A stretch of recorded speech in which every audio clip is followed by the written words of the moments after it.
All right, well, we are going to get started. Thank you all for being here. So I know some of you know why you're here because I heard some chatter over lunch about people wanting to come to this panel, which made me really excited. However, I also know that some of you might be here thinking you're here for a different panel because there's a misprint in at least a couple of the materials. So I just want a level set of what we are here to talk about this morning or this afternoon. We are here to talk about the California Agricultural Research and Innovation Roadmap. So if you're here to hear about that, you're in the right place. If not, hopefully you're going to enjoy what you're going to hear because it's a really important project for the future of California agriculture. And we have a great panel here today to talk about what the roadmap is, what it means, and why you should all care and be part of it.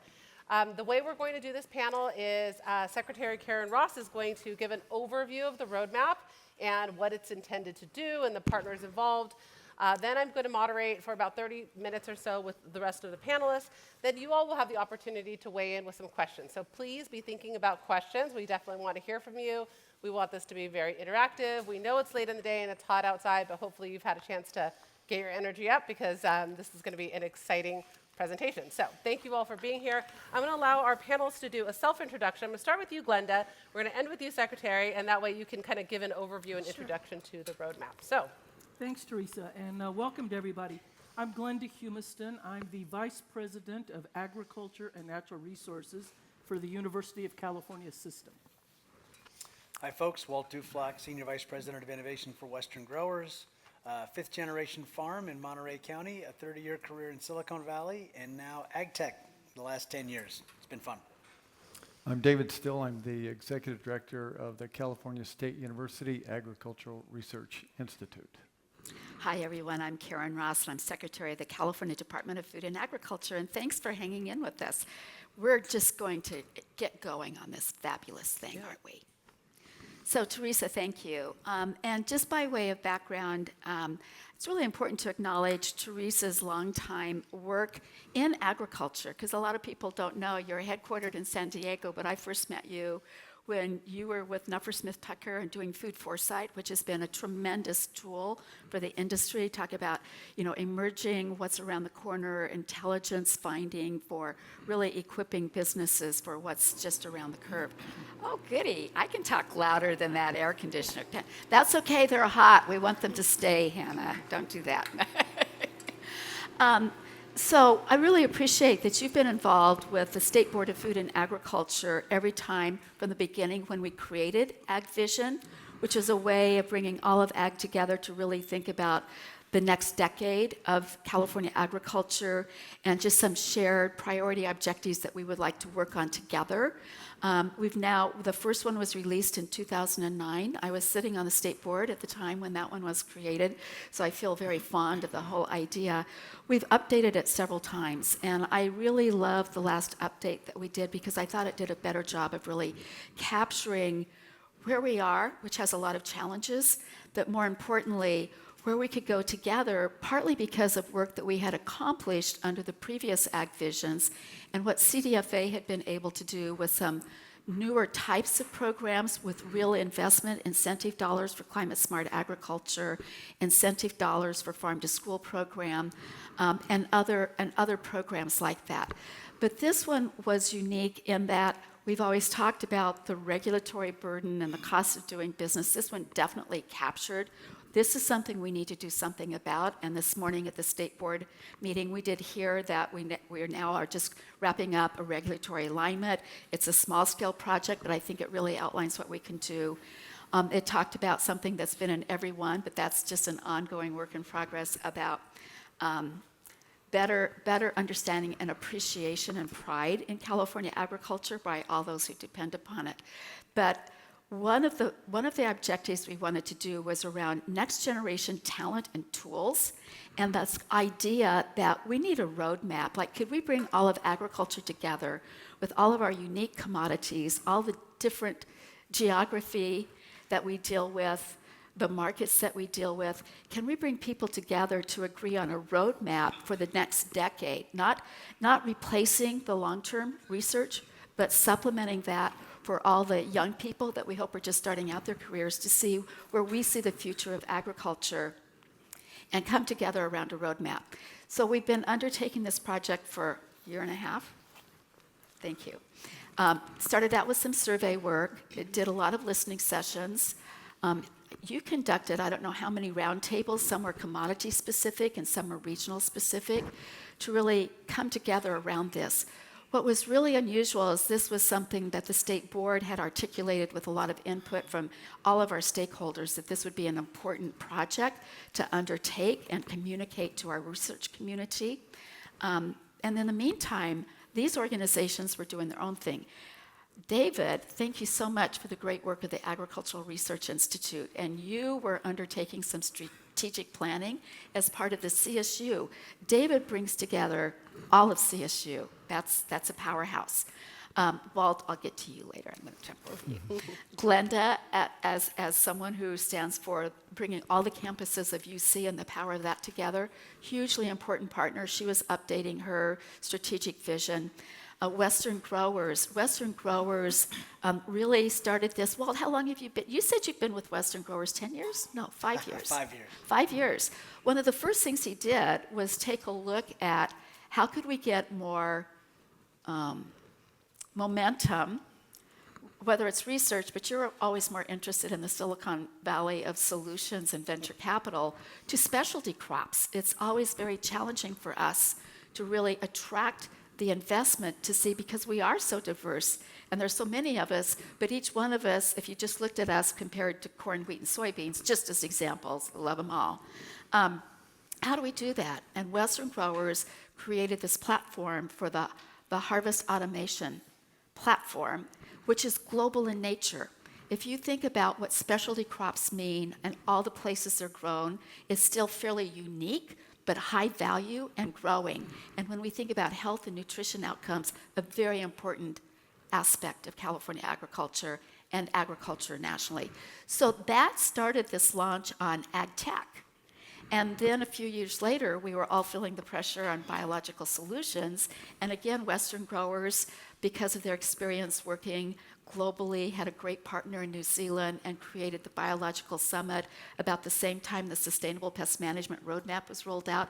So we know some of the places we want to go or have to go because of regulatory pressures, market pressures, climate change, water availability, and labor availability, as well as talented workforce. So these are partners, and I'm really grateful for all of them. The community colleges are a very central part of this partnership, and Hannah's been very engaged in that, because from day one we said, we can invest in all of the technology that's available, but we're still going to have gaps in the workforce to have the skilled workforce. So let's invest now and make sure we don't leave anybody behind, especially those talented people that are in our incumbent workforce now. This isn't just about attracting new and young people, and who wouldn't want to be in agriculture. It's also about equipping our current workforce to be able to get those certifications, to be a part of the transition to a new, clean, green economy. So a very important partner in all of this. And then there is the Ag Tech Alliance, which you'll hear more about tomorrow, which took some big steps on this. It emanated out of F3 in the Central Valley, but all of this was coming together at the right time to say, where are the research priorities? Well, on a macro level, it's pretty easy to outline some priority buckets. I call them buckets because I'm a farm girl. I had bucket calves. Here's a bucket for this calf, and here's a bucket for that calf. So, you're going to hear these and go, well, there's nothing remarkable about that. This is what universities do on a regular basis, right? But what's under these, and how we will continue to flesh this out with input from additional stakeholders and others, is where we hope to be able to funnel it down to where we think the most likely, hey Jerry, the most likely funding sources, we have to be realistic about that, the most feasible ones for which we could get early successes, and hopefully the ones that are actually going to more readily address the pain points in agriculture. I'm going to let Walt explain his analysis to it, because I think it cuts across a lot of different crops. But here are the buckets that we're looking at under innovation and technology.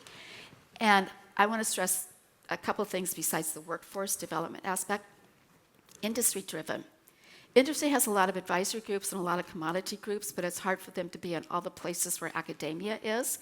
And researchers come to us all the time. They probably come to you, Walt, in the private sector all the time. They want to know, what are your priorities? What do you need today? What do you see in 10 years from now?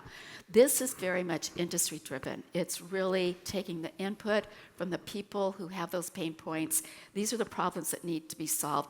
And we want to get beyond just those that we're stubbing our toe on, but we know we have to address those to really have trust in the system.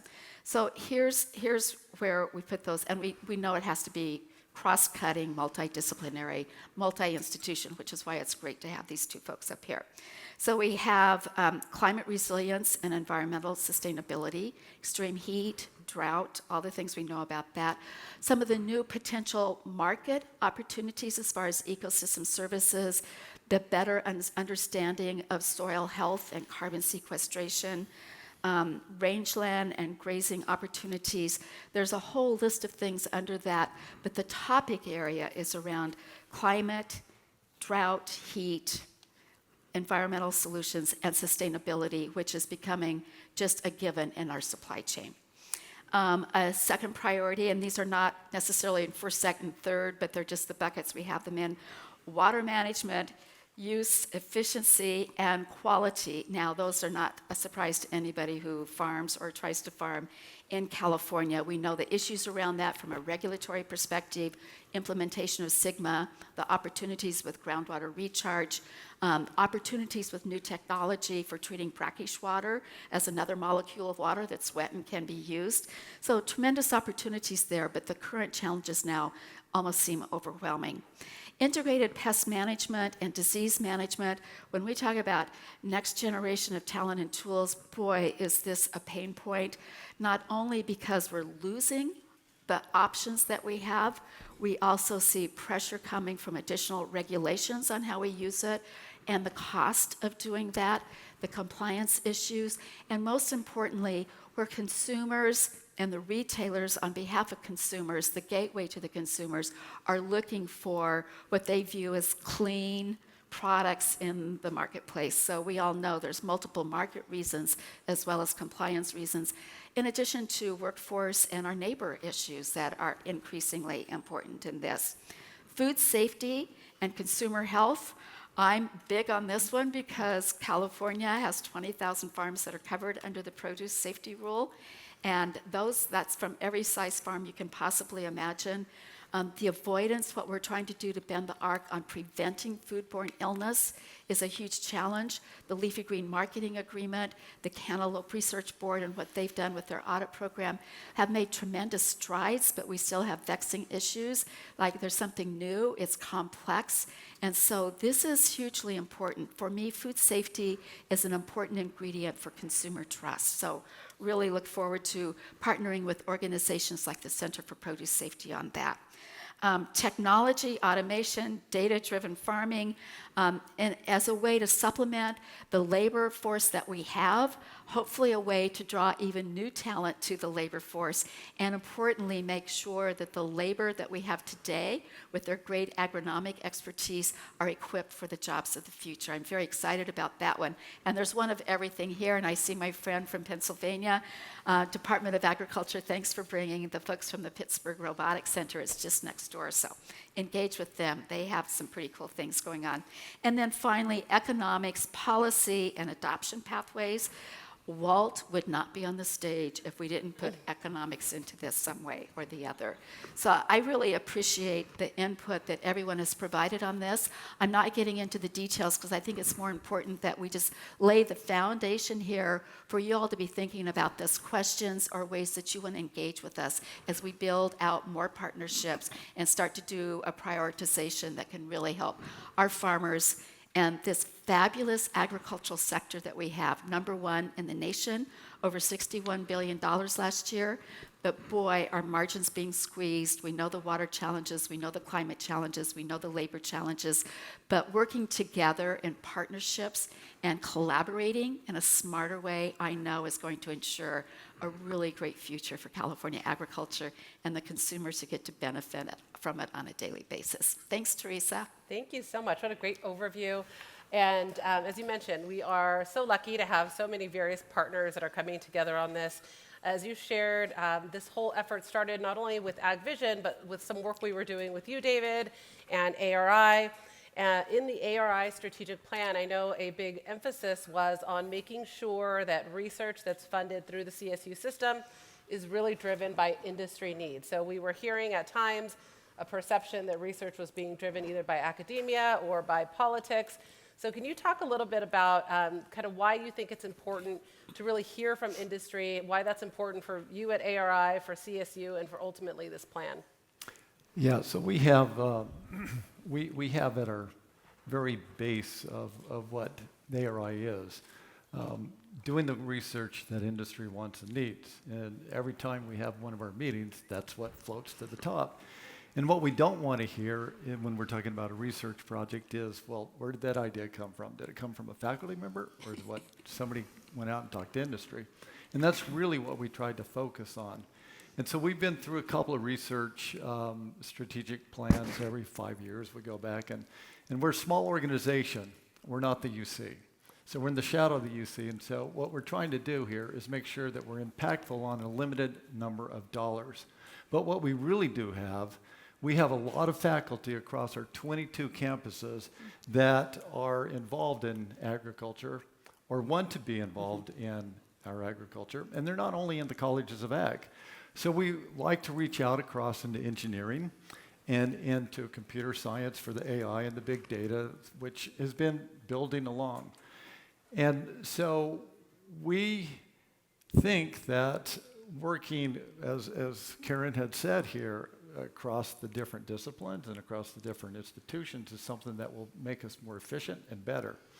And I'm going to give just a quick example of this. So we got some IPM money that Karen sent in our direction here.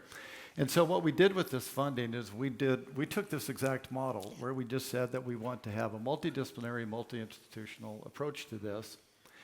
And so we enlarged how much money that we give in our grants.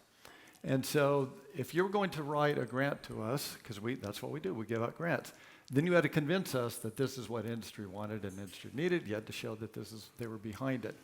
So we funded some programs that there's people that never did ag research. We went out into biology. We went in and got wildlife biologists. And what we really looked at this one project that worked really well was delivering ecosystem services to growers. And so we have a person on there that does this restoration work with natives, and then that brings in the pollinators. We did people that did the wildlife, and we did the entomologist. And so the first grant that they sent to us was talking about how we would do it academically. And we wanted to fund this so that it meant something to the growers and industry. And so we said, well, they already have people that they realize that get this data, and the data they trust are from PCAs. And so you put some PCAs on your team and then rewrite this. And so what it did is that it brought the PCAs, private industry, into this. And then they changed actually how they were going to get the data to make it more meaningful, because we wanted to change how growers might do this if the data were there. And they had to trust the data. So it worked, and what the scientists were able to do was scale this up. And then we also brought on, we had established contacts with some of the NGOs, like the Nature Conservancy. This is down with orchards and lemons and avocados down in Ventura County. And across that whole Santa Clarita River Valley, they had contacts with all of the growers. And so now we were able to put plots not only on a handful of farms, but across that whole valley. And so that scaled it across that whole region. And now we're able to build these alliances using nonprofits, using UCA&R, because they put together these they bring to the table what we don't have. We have faculty and we have students. And they have access to all the fields, and that's something that we lack.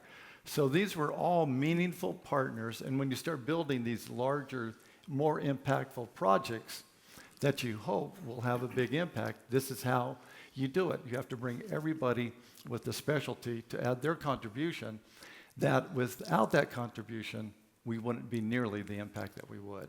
So this is, I think, one of the best examples.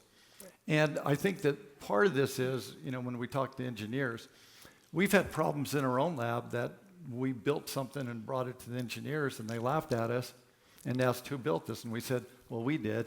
And they said, well, we can do better, and they did. And so we're still working with them. So this is what we are looking for, and I think this is a model that works really well, and I think this is something what California needs, and this is what the CSU ARI needs. Awesome. Well, we are going to hear a little bit later about some new models. I do think it's really interesting to hear how the CSU and UCA&R are working together in partnership. So we're going to talk a little bit about that in a bit. Glenda, I would love to hear from you. How does this roadmap align with the efforts that you have, that you're leading within UCA&R? Well, first of all, I got to say I love the fact that we're calling it a roadmap. Because, a roadmap clearly implies that we know we need to get somewhere, but there might be several different paths to get there. And we've got to be flexible, and that's what we try to do. And I love working with David and Walt and Secretary Ross because I think all of us are pretty flexible in how we try to do this stuff. For us, we have a slightly different technique because like any academics, we do have to chase the grant dollars to a certain degree. That's just a fact of life. But every couple years, we put out a call to the host state on what are the issues you need a person working on, and actually give us a position description. So our existing academics, our commodity groups, CDFA, the Farm Bureau, all of our various partners, they work together to propose new positions for cooperative extension. And then those go through a very deep and long and convoluted review to figure out how to prioritize those. Once we do that, then as many as I can fund, as I got money myself for, we start releasing those for recruitment. For some of them, we may not have our own funding. We actually go out to people nowadays and try to co-fund them. We've set aside a pot of money to co-fund, and we now have a couple dozen different academic positions co-funded with commodity groups, with county government, with state agencies, and others. But then what happens is when that cooperative extension academic goes out in the field to do whatever their job is, they then have to spend their first several months doing a needs assessment. So they then go and do the deep dive with the farmers, with the people they're working with, to see what exactly are the needs, and then design their research program to try to achieve that. So it's got some flexibility built into it, but at the same time, we really statewide try to see where the needs are, and they're shifting. In this last few years, I have to say, one of the things we're hearing from farmers is that we got some pretty amazing farmers in this state. Yes, we do. They are amazing. They feed the world, literally. And they know how to grow crops, and they're pretty good at irrigation and all the rest of that stuff that we've traditionally worked on. We're still putting scientists out there to do that even better, but a lot of what they're really interested in now is things like shifting consumer preferences they don't understand, and the supply chains are all messed up, and we're losing access to labor, so we got to figure out labor-saving mechanization options. At the same time, we're trying to talk kids into getting, so like our 4-H programs. There's all these different aspects of how to keep the farmer successful, which are not actually just on the farm. It's in the communities, in the supply chains, the workforce, everything around them. So we're trying to make sure we're serving those needs as well. Excellent. Hey, Walt, you're sandwiched there in between the academic community and representing researchers. Western Growers, I know, comes at this from a little bit of a different perspective, representing industry and working really closely with industry. So what is Western Growers' perspective in this roadmap game, and how does it align with what's important to you and your members? Yeah, I think our job, and my role representing the specialty crop growers, is really to make sure that as much of the research as we've got a handle on gets to commercialization phase as possible. And then our job is to work with the groups up here and the growers to trial stuff, to let the rubber meet the road in a good way, right? Mm-hmm. So we've got a lot of research out there that's happening. Let's get that into some kind of physical or software stage where we can run it through its paces. Let's try it out. And I think the roadmap's great because it gives us a wide berth. And then, no surprise, my growers would say, as we had the discussion earlier, okay, but let's narrow it down to some problem statements that we all agree on. And obviously labor, chemistry, water would be 3 of the big ones that are already on this. And then let's put the resources on maybe not too much early stage stuff, but on the later stage stuff, because these are problems now, and the labor problem's getting worse every year.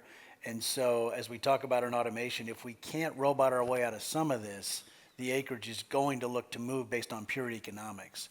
So two of the things we look for automation are, can it do the job, and can it do the job at grower economics? That's where our scaling up of field trials and case studies really needs to get to, because it is not a fair fight right now when you've got 2,100 automation and biological startups and 2,300 of my growers. That is too many. So they need us to funnel that down a little bit, and that starts with the roadmap and then gets to the right priorities, and then rubber meets road or it doesn't, and we share that out with the growers. So I think it all works together pretty well.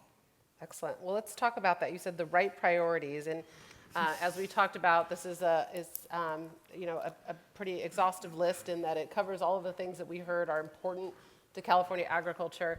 I'm going to stick with you for a second here. Well, what would you say if you needed to prioritize the priorities? What would you say are your top issues of concern from the list that we heard earlier? Yeah, well, if you think about my growers, so running the innovation team at Western Growers, we've got that same infinite universe of opportunities. Where do they ask me to focus all the time? Labor, labor, labor, chemistry, in terms of both, can we help it do better with less? Can we biological our way into doing some of it with, in conjunction with, or can we genetics our way out of some of it, right? And they really don't care which it is. They'll take any of them. And then water is probably third. And it's funny to think that in an era where Sigma is getting implemented and the high-risk basins are going to fallow some ground pretty soon here, they would put water third, but I think they would. So, the hypothetical we threw around at IFPA last week was, my growers would probably say 50% of funding should go toward labor solve, 33% of funding should go toward chemistry solve, and the other 17 should go toward water solve. So that's a 3-2-1 ratio, and I think that's about right. I think half of it probably goes to labor. If you look at where my team spends our time, Ben Pallone and I Ben's 100% on automation. I'm probably 70%. The other 30% of mine's on the biological genetics area. So that tells you, so I hate to say it, sitting in this room, I'll get in trouble for this. I really put less than 5% of my time toward water solutions, because between labor and chemistry, we just don't have the cycles right now. Okay. So I'm going to open it up to the rest of the panel for the same question. Is anything rising to the top for the other three panelists here about kind of what might be most important from your point of view? I know it's hard to do, and if they're all important, that they all are important, right? And if there's nothing that rises to the top for you all, that's okay, but would just like to offer that question to the rest of you. Anything jump out as being especially important? So I would say pest management, just because of the changing climate and some of the extraordinary heat days, but then losing chill hours. We've already seen that. It's not something that's going to happen in the future. Cherry crop is a good example of that. We just know from the pests that we detect that are the invasives that we don't want in the state, that we have to remain free from in order to open our markets and keep them open, that we have more new species from places that we've never seen before, in places where we've never seen them before, and longer pest cycles, which means more generations of the pests. So I see it from the public programs, and all of our public eradication programs are done in urban and suburban communities, because we expect the farmers to manage their own, but we don't want it to spread and become such an issue that they're investing huge dollars in pesticides or other alternatives. So it's hugely important for me, from a state perspective, and the responsibility that I have to keep the state free from, that we have more options in a time where people are not really eager to open the door and have somebody from government, hi, I'm from government and I'm here to check an insect trap in your backyard, or to apply a really benign pesticide on your citrus tree. So I have a very acute reason for putting that as a priority and making sure we've got more options for our growers, organic, biological, conventional, whatever you want to call them. The toolbox is shrinking. Excellent. I can agree with that, and part of this is because that's the evolution. And so we're developing these crops, we're developing this livestock, and there's biological limitations. And all of the pests and all of the insects, which can, evolve or be brought in, introducced accidentally or whatever it may be, that's a big problem. And so for us, these are sort of the things that would always remain in our domain. And it's also essential that if we don't do it, what's the alternative? Well, you're not going to grow that here. And you can take any of our crops, if you could take lettuce, for example, and if you don't take care of INSV or whatever it may be, you're not going to grow that crop. It will absolutely wipe out your crop. So you need to be in front of that. That always have to be on the radar. And this is something that can't always remain in the private industry, because we saw that with breeding over the last 15 or 20 years. So that would remain in ours. And then you have the engineer stuff that other folks can talk about. Sounds good. Thanks. So I think for what Walt is talking about, production agricultural activities on the farm for his growers, specialty crop growers, his percentages are probably very accurate, probably correct. Yeah. But California is a much bigger, more diverse state. We're working with livestock, with trees and vines. We're working with forestry, and all of it's interconnected. For example, we have researchers that for a decade or more now have clearly shown if we can get our upper forested watersheds into better health, they will not only reduce fire, they could produce as much as 15% more water. And 60% of the water we use comes off those upper forested watersheds. So they're all linked. People love to talk about how much water is on a plate of food we eat. What a lot of people don't realize is more than half of that water is after the crop is already harvested. It's in the processing. Well, if we can reduce that processing, which is something that UC Davis's Mondavi Center is doing amazing work on, how to reuse and reduce water use in the processing. Again, the labor stuff. We do need labor. We have people not getting into farming. We've got to get people in, get them trained. So there's so many mother issues. I really think that this research roadmap has got to be a strategic, comprehensive look at how to keep the entire ag sector healthy. But to keep ag healthy, you've got to have healthy rural communities, you've got to have healthy ecosystems, you've got to have supply chains, you've got to have access to capital. I mean, it's all got to be there, or it's not going to work. I'm really glad that Glenda brought up the community, because when we think about ag productivity and profitability, which is not a naughty word, it's okay, because that's how we keep reinvesting. When we think about that, we need to keep ag productive. And with less available water because of a hotter, drier future and the implementation of SGMA, it's going to become even more important that every acre is optimized without sacrificing environmental benefits and is still generating those incomes that not only support a farm family and farm workers and their families, it's all those small businesses for all the value that's added after it's harvested, but all the services and inputs. And those are all small businesses in our rural community that if we lose the critical mass and have declining productivity, that impacts much more than farmers. We always turn it into a farmer-only problem. It is not. And actually, I want to give big kudos to Secretary Ross for being a leader in helping us leverage other people around the world to help find these solutions. She's been out on many delegations and signed I don't know how many MOUs. I mean, I've signed a lot myself with international partners, but they can bring a lot to the table. I mean, we're working with Denmark now on dairy waste management. We're working with the Netherlands on greenhouses. I signed an MOU with a consortium of universities in the Middle East and North Africa who are doing some of the cutting-edge work on how to use brackish waters, grow in salty soils, dry land farm. Because as we do have less water, we need to be looking at those techniques more than we ever did before. I mean, we can, there's a lot of different ways to keep agriculture going. Yeah. All right, so keeping agriculture going, supporting rural communities, ensuring that ag is productive.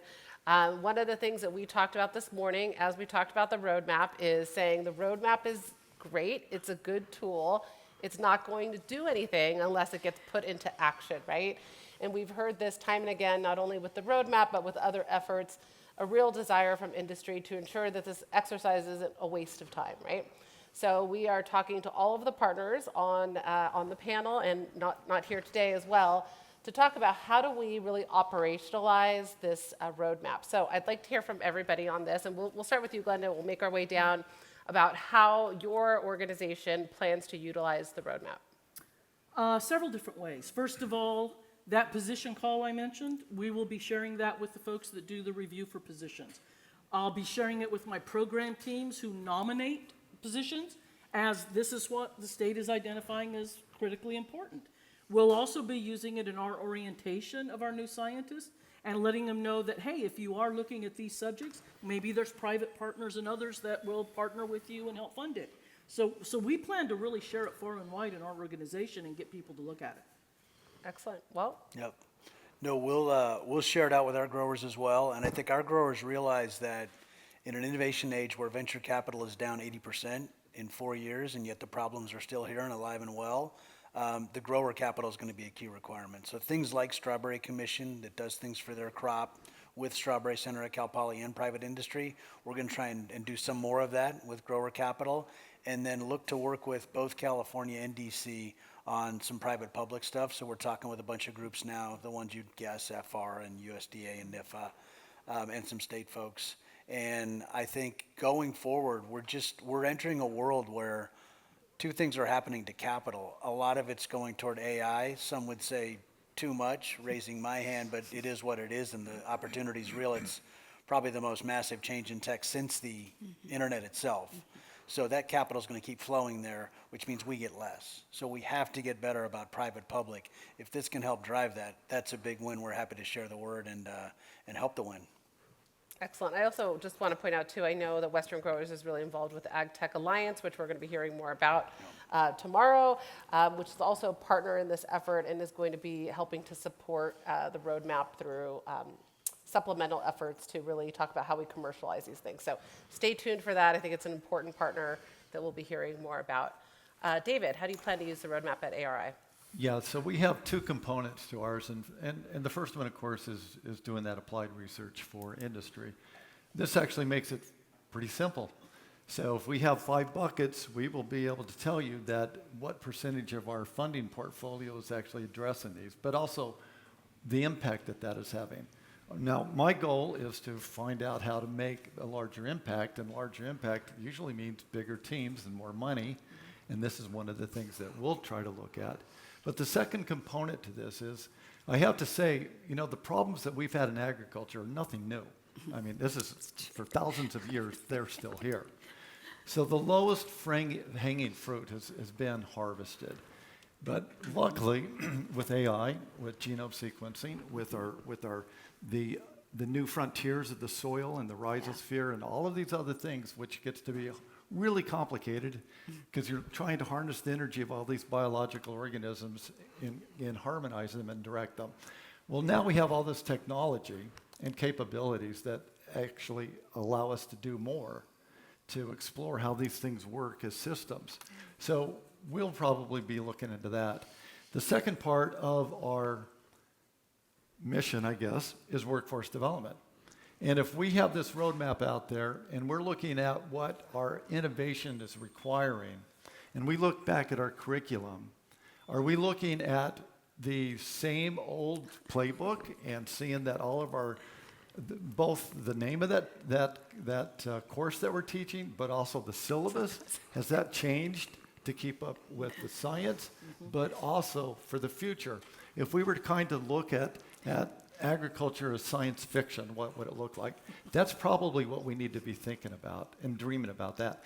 And people who have a background in this may not see it. So this is, again, taking some of these, 'cause I think there's a huge opportunity here. Here's something we never do in academia, is we keep these silos, and they're called colleges. And we have a university which is a collection of colleges. And what we need to do is more cross-discipline, so we actually learn the language of other people so that we can bring them into solving our problems. And that's what ARI does, and we've done that actually pretty well. And so we'll continue to do And that. I have to add the students. We have some amazing student teams here Absolutely. right now Yeah. for the Farm Robotics Yeah. Challenge. Yeah. And if you all haven't checked out their robots, you really should. And these are students, and next year, we're opening it up not only to the research universities, but to community colleges and middle and high school. We want to get these kids started early on farm robotics. Let me just add something. And they come from all backgrounds. It's amazing. So my highlight of the year, when I always think back about it, whenever it may be, and it's often, I actually, so for example, we had a PI meeting a couple of weeks ago, Yeah. but the first couple of days are all of these students that we work with on another program that we have. And when I'm sitting there listening to the research they're doing and how they can answer a question, and I think about all of our current problems, I think, man, we got a lot of problems, but I look at them and I am actually optimistic, and it's just like it never fails. I'm optimistic when I look at how bright and enthusiastic they are. Yes. So as long as we're giving them the tools and expose them to what they need to see, that's a key, then I think we're in good shape. Yep. Secretary Ross, how will the plan be used? So I want to use this to do better branding of California agriculture in our state capital. Because it's a golly gee whiz business. And there's nothing more meaningful but how few people truly understand what it means to be in this sector. So, like, could I use this? And I think the state has taken an important step forward in that with the Jobs First, which is all about workforce and the new economy and making sure no one's left behind. The state into 13 regions where the locals created their vision of what is it that we excel at, what do we want to strengthen, where are the upcoming things that we want to do. That in 13 of those regions, ag tech or ag production as part of working lands was part of 9 of the 13. So we are almost everywhere.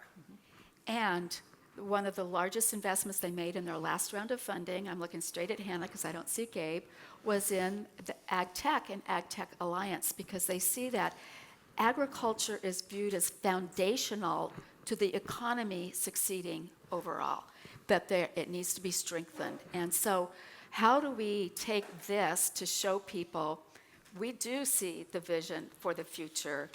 This aligns with so many other priorities, so I can use it with my sister agencies and have a conversation about regulations and why being able to embrace autonomous vehicles can be good for workers and for the employers.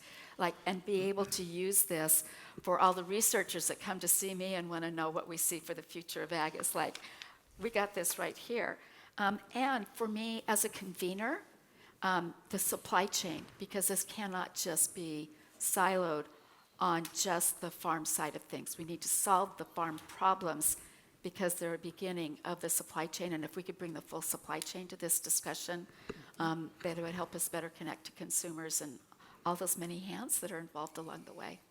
Other than that, I don't have any ideas. All right, one more question from me, and then we're going to open it up to the audience. So please be thinking about if you have questions. We definitely want to take a few of those. My last question for the panel, and I'm actually going to start with you, Walt, is around kind of innovative or new models for to support innovation and technology. And I know you have perspective on some things that you think are working. I'd love to hear that. What do you think are some exciting models to sort of bring some of these new ideas to life and have them make a true impact? Yeah, no, I think if we had 10 strawberry centers for other crops, right? And specifically, I'll call out harvest. I think we're solving non-harvest pretty effectively right now. We've got a bunch of companies out here at FIRA this week and a bunch of them in other places doing the weeding at Math That Works for Growers, doing planting, doing thinning, doing spraying at Math That Works for Growers. There's a ton of different ways to treat weeds. I'm always impressed at the sheer variety of ways we can handle weeds or not. But all of that is happening with venture capital, with startups doing their work, with founders doing their stuff, and with some scale to it. In harvest, though, I really want to take a look at that Strawberry Center model where the commission is funding engineers, standing up teams at Cal Poly, getting things out into the marketplace with commercial, viability pretty quick after they started. And within 10 years of the Strawberry Center and within about 7 years of standing up teams, 3 products are out there. So there's no doubt in my mind we can do more of that where industry drives the funding, pulls in government funding to match, leverages the university footprint. And it's great that it's there for strawberries, and it's one of the most valuable crops we make, and it's one of the most popular crops that we make.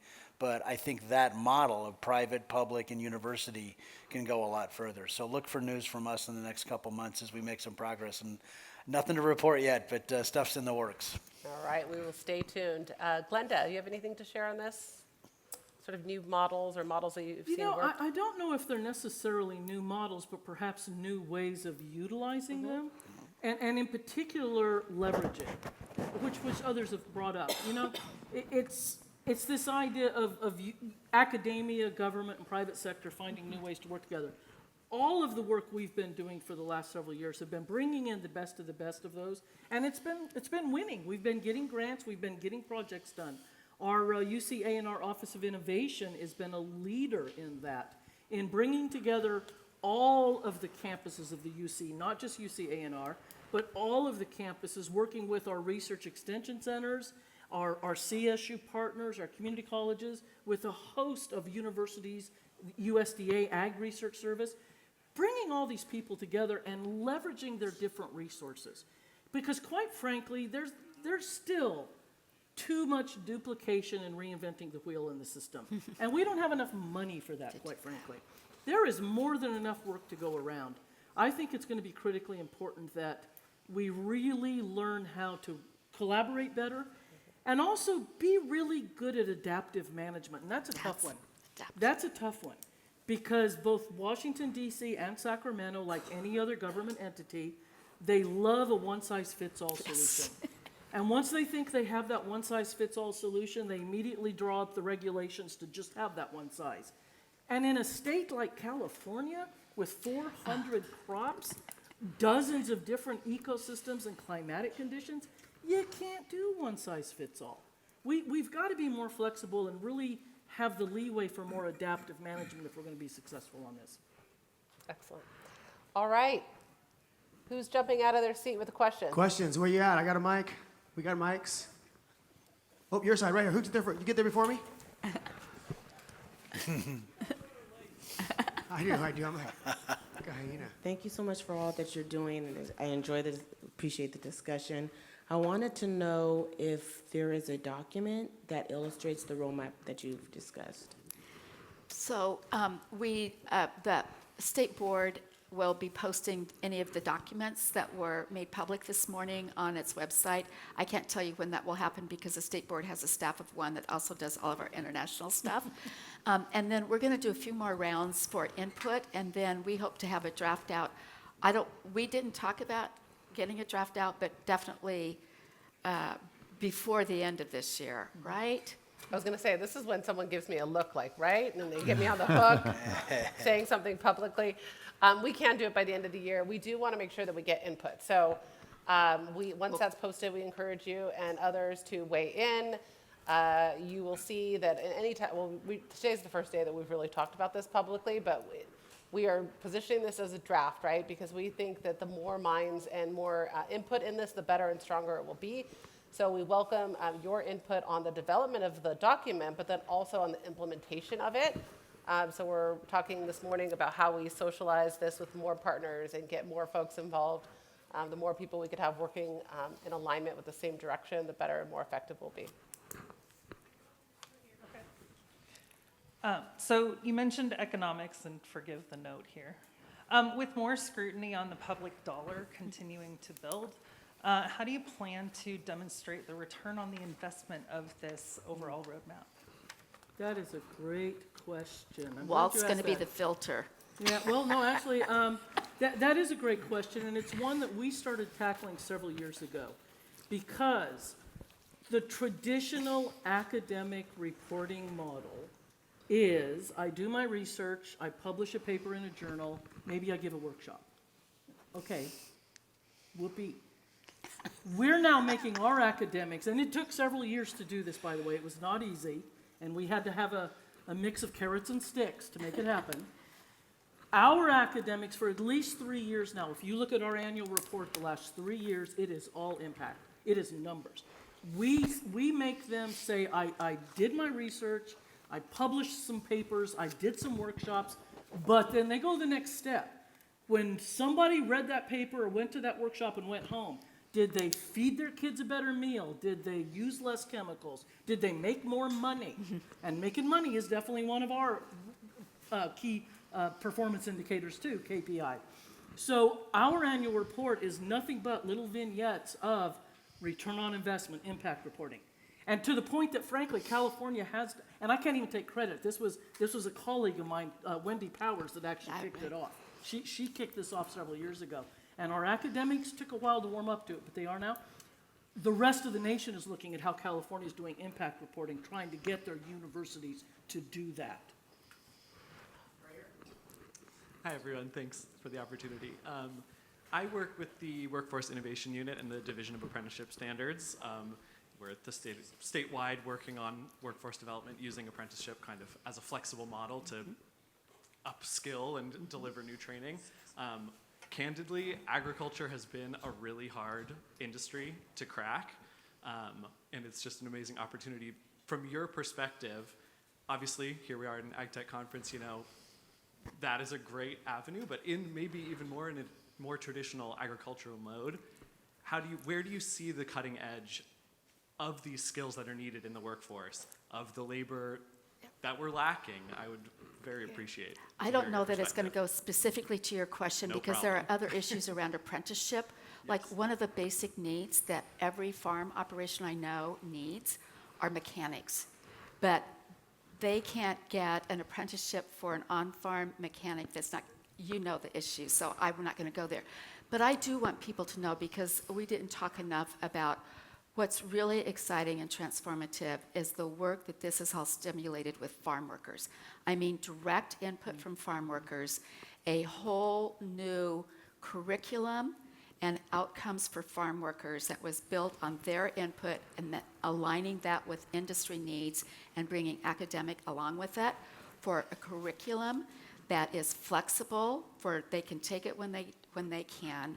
It has units of basically aligning those things out, like digital literacy or tractor operations or whatever. And it's competency skills based. And the early graduates of that program, Karen Aceves, who did a lot of this work, talks about going into a puddle of tears because of parents talking about, I'm doing this to show my kids that education is a ladder up. The California Farm Worker Foundation has been a fantastic partner in that. But this is transformative for them. They've already started to see their return on investment with increased hourly wages or promotions or both. And also for their kids to say, maybe ag has a career path. It might not be on the farm. So that apprenticeship program is great, and what Center for Land-Based Learning did to get the first certified one for farm managers is great. But I really want us to focus on our incumbent workforce that knows so much, but they need these kinds of certificate programs, and that's a huge pathway forward for our rural communities and the families that live there. And if I could add to that, there's a couple of different things going on here. So if you're already in the workforce, you have this on-the-ground knowledge, on-the-job training that you have. The fresh college graduate doesn't have that experience, right? And so you can develop the best technology, but if people out there in the field aren't using it, aren't comfortable with it, well then that's a failure right there. And so we see this repeatedly, that there's efficiencies to be gained if you knew how to use this. And so this is kind of that ongoing training.